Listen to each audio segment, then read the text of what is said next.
So, schools today are facing some very challenging conditions and environments. Increasing class sizes, decreasing budgets, increasing complexity with more devices, more cables, and ultimately that leads to teachers being tethered to a desk in the corner of the room.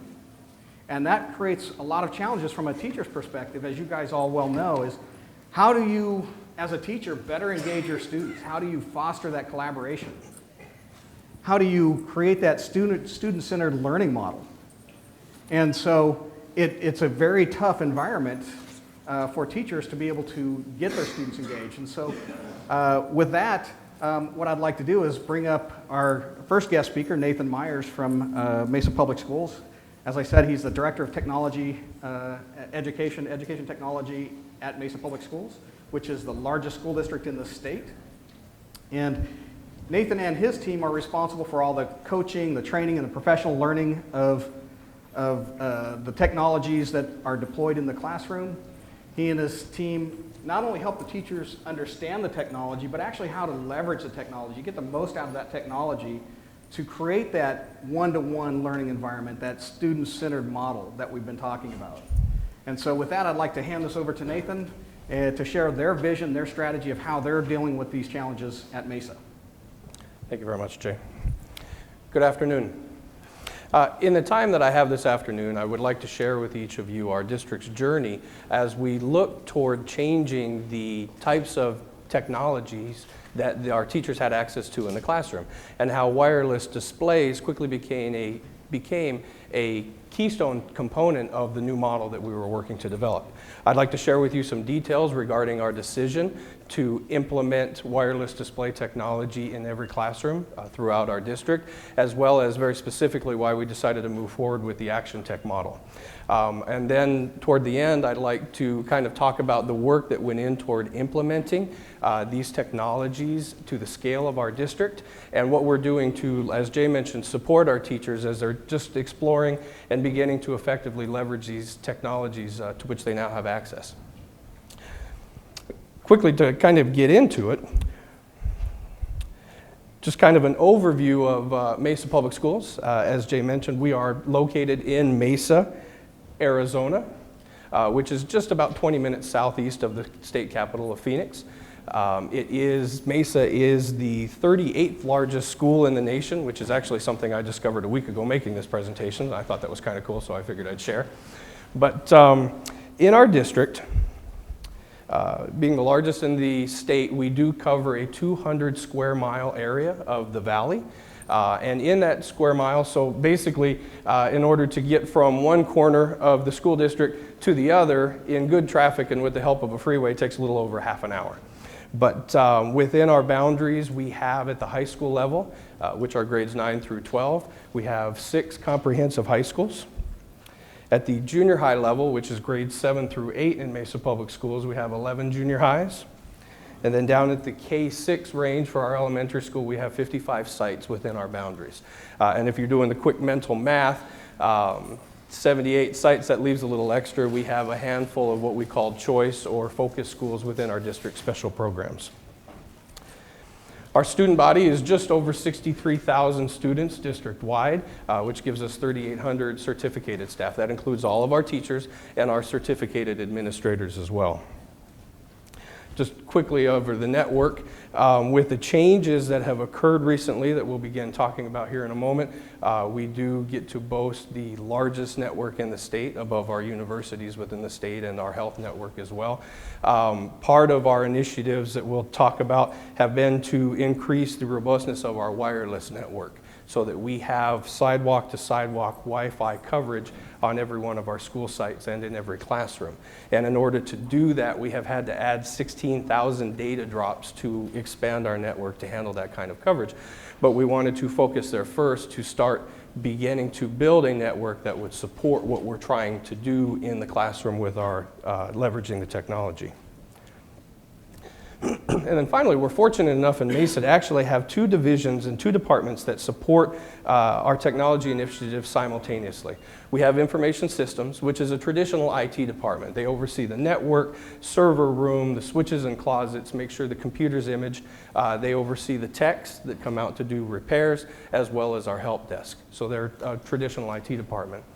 I have the fortune of overseeing the educational technology department, and as Jay mentioned, that department consists solely of certified educators who have spent years in the classroom and have come out of the classroom as teacher specialists to work teacher to teacher to help teachers understand and leverage technology effectively anywhere technology and curriculum touch, which now, this day and age, is everywhere.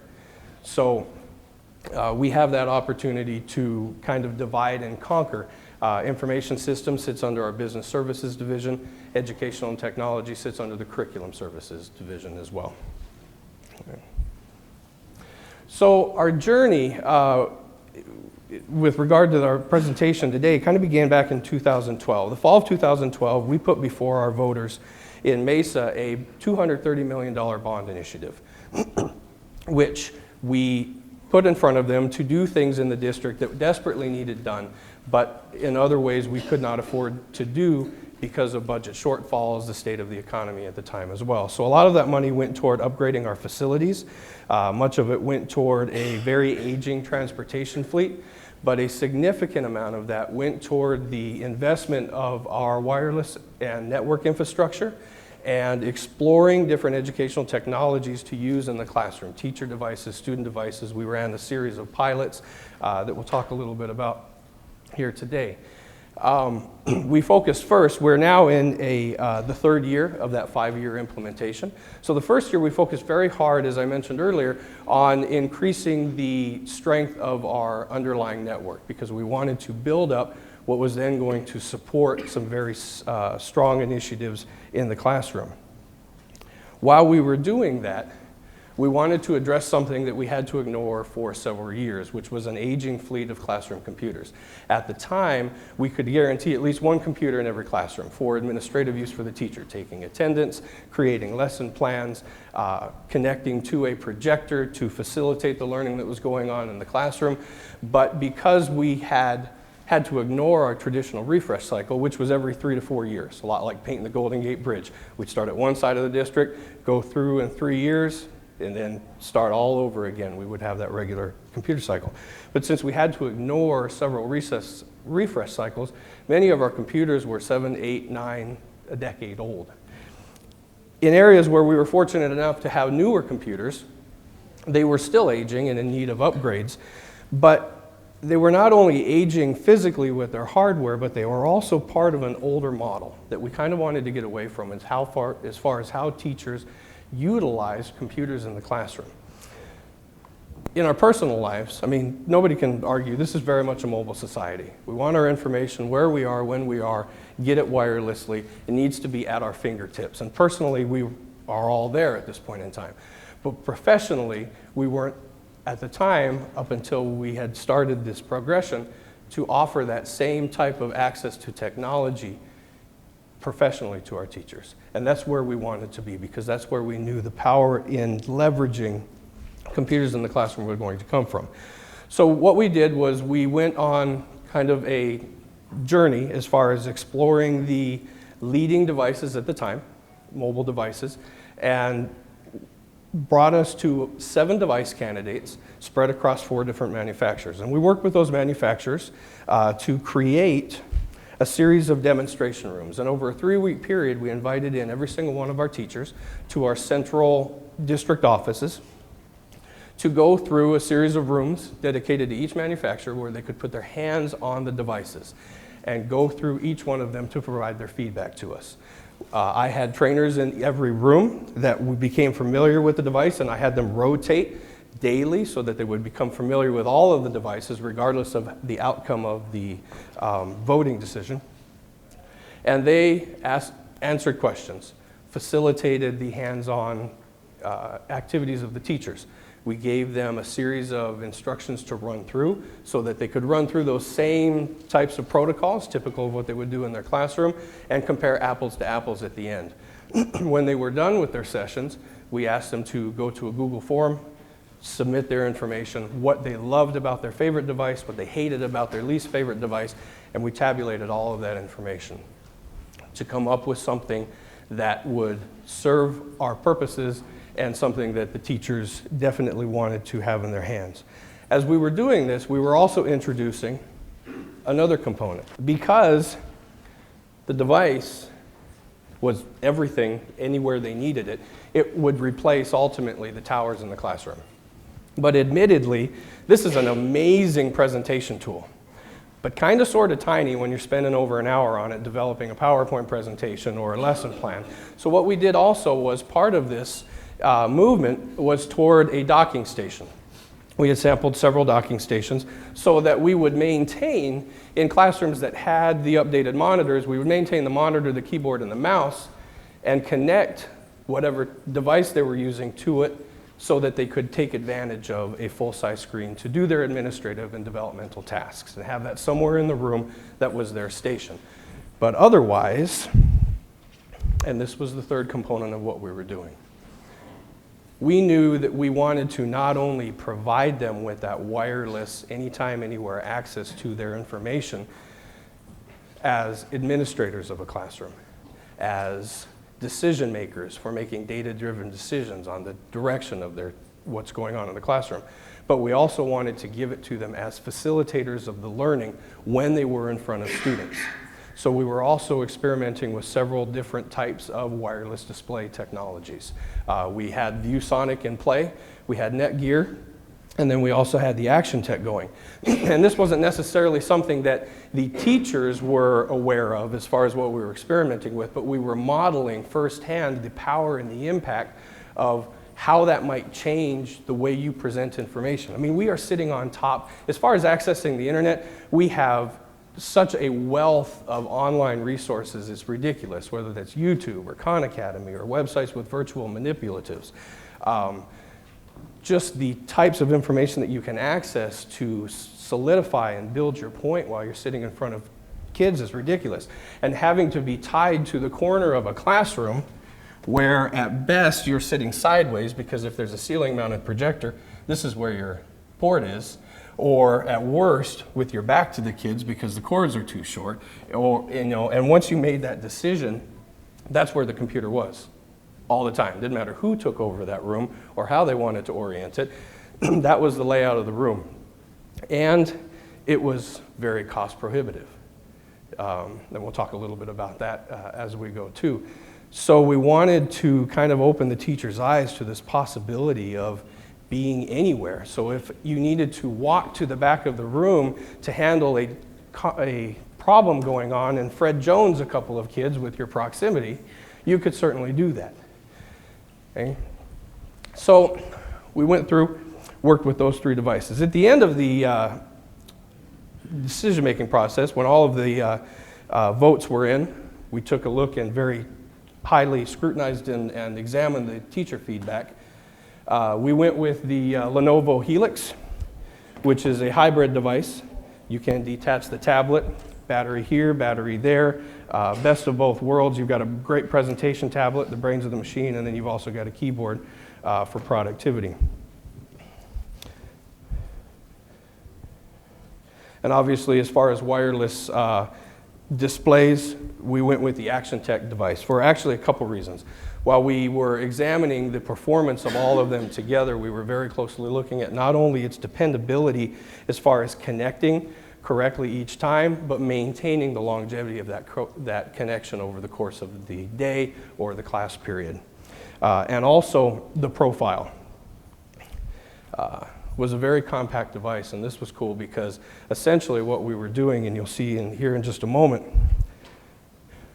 our model drastically changed, and we condensed a lot of the types of educational technology tools that were available to our teachers. And this particular profile allowed itself where we were using short throw projectors to basically just Velcro this to the underside and give us a 6-inch HDMI cord, and we were good to go. So we cut all cables and shortened the few that we needed. So also, by using short throw projectors, we were able to take advantage of the whiteboard projected surface. which was much larger. In fact, as we were going through this, we started to see that this new model was actually kind of replacing a lot of functionality of more traditional technology tools that you'll find all throughout our district. Interactive whiteboards certainly being one of them. With an interactive whiteboard, you've got the ability to stand in front of the class, but again, you've got your back to them when you are teaching. And you're tethered at best by a 16-foot USB cable. Okay, so you've always got that leash going on. Well, in 90% of the instances where we've got an interactive whiteboard in the classroom, the teachers are really after the software, which is on the computer. They want to be able to physically manipulate a virtual manipulative. It's all in the software. They want to be able to take the stylus or the marker and write notes and move things around. And that's exactly why we wanted a touch interface on the tablet, because all of those things are in the hands of the teacher no matter where they are in the room. So the software is there, and it kind of started to, in many situations, and in a lot of situations, you've got a very valid reason you want that tactile experience for young learners to come up and do that. But you also have this device. So if I was writing a problem on the board and I wanted somebody to solve it in the classroom, I could set it on the desk in front of them, hand them the stylus, and ask them to go ahead and solve that problem or work that out to exemplify that for the class. Now, understandably, there was a large portion of our teacher population that was a little reticent to hand their tablet to a 6-year-old first grader. So, interestingly, what that kind of did was that started to breathe new life into some older technologies that were starting to collect dust because we went with a tablet, a very mobile wireless device. What we were able to do, especially for our younger learners, is take the USB dongle, plug it into the bottom of the tablet, hand the student the plastic wireless slate, which they were very happy and eager to do. It was entirely engaging. And now you have two people who are in complete control of what's being projected. The student with the pen and the slate can then write up on the board the projection, and the teacher who has the device itself has control with the stylus as well. So you very quickly started to expand your ability to collaborate and work together on things, and it also eased teachers' nerves to take a $1,000 device and put it in the hands of a kindergartner or first grader. Document cameras kind of started to come under call too. I've been in educational technology long enough. I remember when we first started introducing this document camera technology to teachers. And we would put it in front of them, and before training got started, it was always, because you know how easy it is to change culture and introduce new technology sometimes, they would look at us with their vis-a-vis stained fingertips and point to us and say, well, what exactly am I supposed to do with that thing when I've got this overhead? Well, interestingly enough, the technology obviously caught on because it was helpful. It offered more services and more capability than they had with their overhead projector. Now, when we come back to them and say, hey, we've got something better for you, the resistance is still the same, and the response I get is, you know, you can have my document camera when you can pry it out of my cold, dead fingers. Okay? So, but we're working with our teachers because really, the document camera, you had still images, you were able to move physical manipulatives, opaque manipulatives, and display it on the screen. They love that. Capture a still image, maintain it, do different things with it, zoom in, zoom out. When you're coupling a tablet with a rear-facing webcam and being able to display wirelessly, you've got all the same capabilities, if not more. So if I'm a teacher and I am facilitating a lesson, and I'm floating the classroom, working with the students, and I want to kind of bring to everybody's attention what a student in the back of the room is working on, I can very quickly go to the camera app, which, because I am connecting wirelessly, I've got live video going on, which has a ton of use as far as how I'm projecting. But I can take that, go to a student in the back of the room. Can I get you to hold that real quick? And if you'll turn it toward me, please.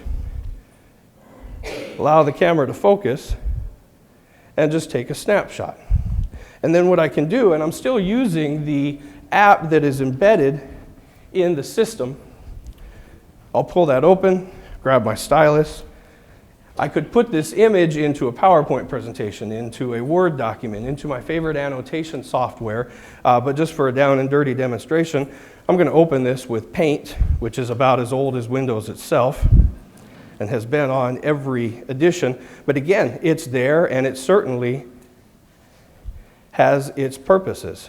So if I need to just very quickly annotate something, draw everybody's attention to the front of the room for a teachable moment, talk about something, underline, annotate, do whatever it is that I need to do. And then I can, because it's all integrated, it's all in this device, I can save the image. I can upload it to my classroom website. I can put it in an email. I can make it archived to where either I as a teacher can come back to it next week and say, hey, remember when? And let's pick up where we left off, or a student who was absent can have access to it or review on their own. Because part of the blended learning that we want to get into is that anytime, anywhere access where the student can self-pace. And by archiving what we do and having that ability to do it quickly, we put ourselves in a better position to move that direction. Okay? Now, for those teachers who want a more stable hand and something that is going to allow them to work with a manipulative and don't really want to hold it, there is actually a very cheap and intriguing option that I really wish I could take credit for, but I can't. And I also don't know who to credit for this, so I'm going to share it with everybody. And you familiar with what this is? If you've never seen one, this is a locker stand. You can buy it anywhere, Target, Amazon, Walmart, usually for $5 to $10 a pop, but beginning of school sales, back to school sales, if you're lucky, you can pick one up for $1 or $2 at Big Lots. What you do is you take your rear-facing webcam, put the tablet face down, and then you can place any manipulative underneath it, whether that is a writing assignment that you're doing to highlight the process, or you're demonstrating what coins look like to elementary school kids. I mean, you still have all of that same access, but a much more powerful device and a very cheap and reasonable stand. Okay. And this is beginning to catch on. I've been asked a couple times, how long have we been doing this? Well, we've started implementing wireless technology throughout our district last spring. So we rolled through our 78 sites with it, beginning to train them, and we'll talk about that in a moment. And so really, this is our first full year, or will be the conclusion of our first full year of implementation. And it is catching on. The teachers love to be untethered. And that's how we branded this initiative within the district, is teaching and facilitating learning untethered. No cables, charged device, connecting wirelessly to the projector for direct instruction. And it's amazing, and our teachers very much appreciate it. So, and it has also had a significant impact on our meeting culture. We've made sure to install wireless display in all of our conference rooms. So again, we don't have the presentation computer. We don't mess with pulling flash drives in and out of computers to present what you have. You bring your device, computer labs build themselves where people show up, and then you tap into the presentation so that everybody can see it and discuss it. Okay. So, behind the scenes, I mentioned our information systems department, and they were responsible for configuring the devices and installing the devices. And they were a little terrified at the thought of deploying 3,600 devices for which they would have to have boots on the ground if there was a particular problem. So we were fortunate enough to be one of the districts that worked with Action Tech at that point in time as they were developing their management system. So with the management system from a central location, our IS department can configure the devices and name them. When you pull it out of the box, it's got a random alphanumeric name, which means nothing to no one. So we reconfigure the name so that the name of the device themselves is the school. So if I was at Red Mountain High School, room 123, then it would be RMHS_RM123. And that allows our teachers, where all of these are going in consecutive rooms, to identify the correct one. We also set it to, there are many options for configuration. You can have it demand a passcode that is displayed. So what happens is you tap into the device, you find it, it's broadcasting its name. You choose it, anything Windows 8.1 or above, and you can also use Windows 7 devices as well with the dongle. It will display a 10-digit passcode.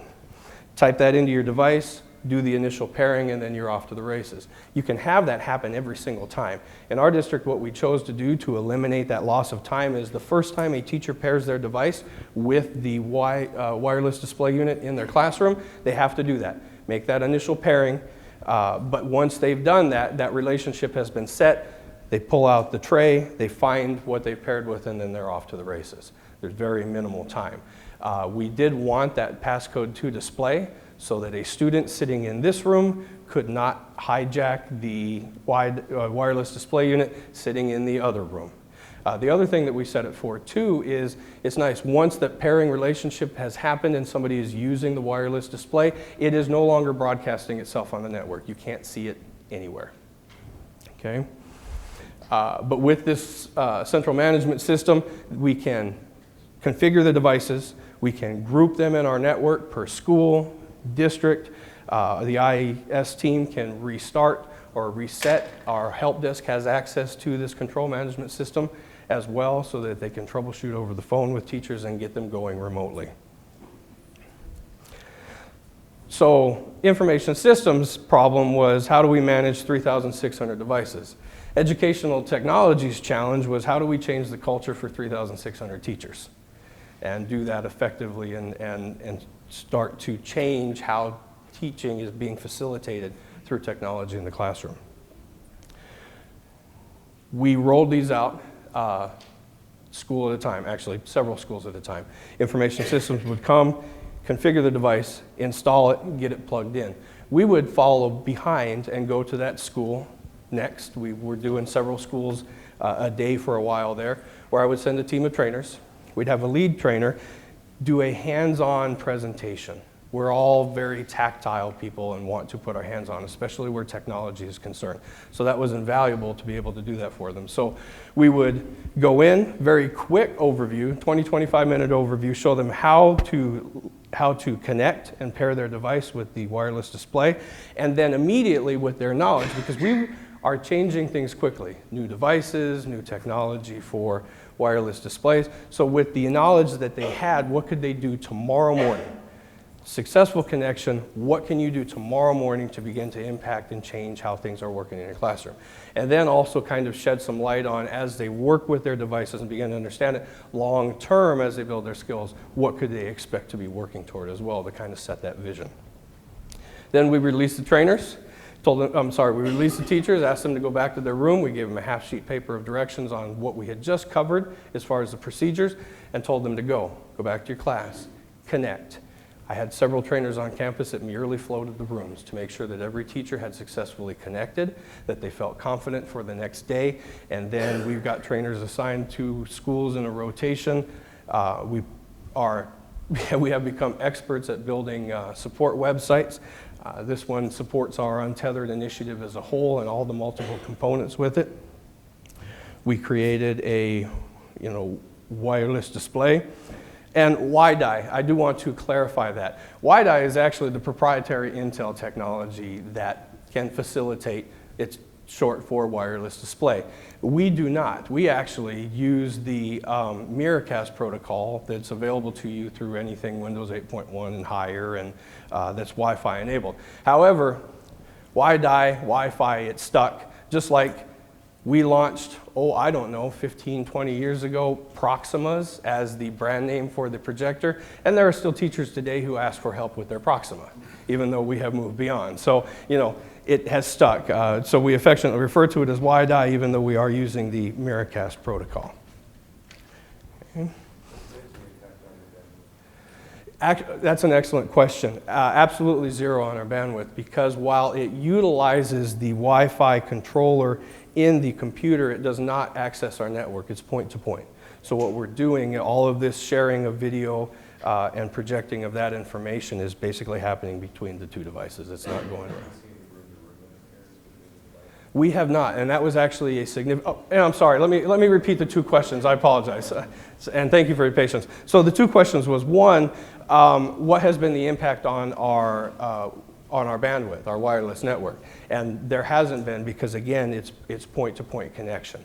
The second question was, have we seen any interference between classrooms? And no, we have not, and we have densely populated high schools, bottom and top, where you can stand in a classroom and see 8 or 9 different devices all on your list, and then you connect directly. So we really haven't experienced any problems with interference at all. Okay? But it is a process like everything else. We are continually working with our teachers, providing professional learning opportunities, modeling, working with the principals, because if we can get the principals to buy into this, to utilize it to facilitate staff meetings, working with our content specialists who facilitate professional learning so that we're modeling the use of this technology, we've got a lot better chance of moving it toward the classroom and actually realizing the full potential of what we're trying to do. Please contact me if you want to take a picture of this screen. Feel free, that's my direct line and my email address. If you have questions about our implementation or are curious about anything, I'd be more than happy to talk to you as colleagues. And I appreciate your time and attention this afternoon. And with that, I'm going to turn it back over to Jay. Thank you very much.